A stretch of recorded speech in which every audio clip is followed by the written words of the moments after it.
also for, if you look at the spectrum, so you will get the solar radiation and you see not every, but in individual wavelength of light, you can estimate how much, for instance, gases are in the atmosphere, or how much, for instance, if you calculate how much you would expect from the radiation from the sun, and compared to what you are measuring, you can have an estimate of how much radiation actually was scattered around and did not reach your instrument. For instance, if you have a lot of particles in the air, you will get less radiation in your instrument, and then you can measure and calculate this with this kind of things. Mm-hmm. These balls are to block the sun.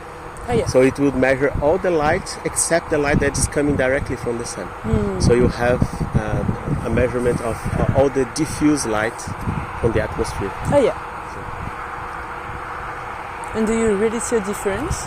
Yes. So if you look for the sun, you see a lot of light. Mm-hmm. But if you block the sun, you can see still a lot of scattered light from atmosphere. If it's more polluted, you have more diffuse scattering. For instance, if there is just as a mirror, right? Yes, exactly. Yeah. Cool. This is also an instrument to measure the sun, but more dedicated to aerosol measurements. How much particles there are in the air. Now I think he's not measuring anymore because the sun is too low. Yeah. And I think every 15 minutes or so it looks for the sun, look at the sun, and then it goes around to measure the radiation around. Okay. And then with that he can do some calculations and estimate how much aerosol there is in the air and some other properties, water vapor. The idea is that you get this vertical structure that I was talking about, and if you imagine there's a sun here shining light down, then the rays of light hit this layer, and then they start. So this is very clean. So the rays of light go more or less straight, and but as soon as they get into this area, then the light starts spreading around, and that is causing these colors. It's why it diffracts somehow the wavelengths, let's say. Yeah. Okay. So the red light is continuing, but the blue light gets scattered in all directions. So all the we call it the short wavelengths disappear. So you see only the longer wavelengths. So the more radiation. Cool. Yeah. And then layer is very shallow. So maybe in the Netherlands, actually, this is really deep. So further up than like this.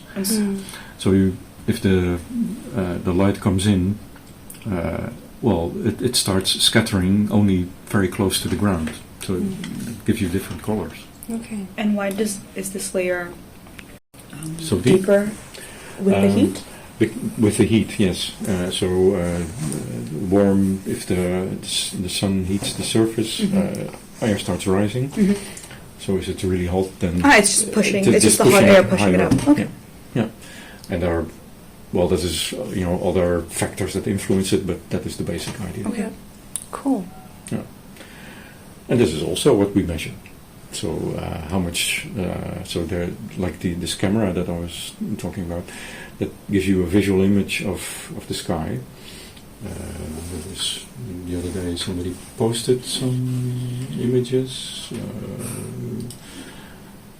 So like this, sky camera.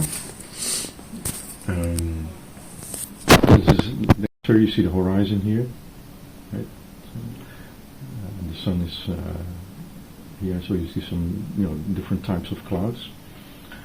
But what we also do is we measure how much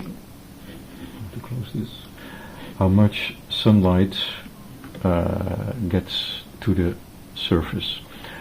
Well, this looks very technical, much less visually appealing maybe for some purposes, but you see that the amount of light in watts per square meter that comes to the surface.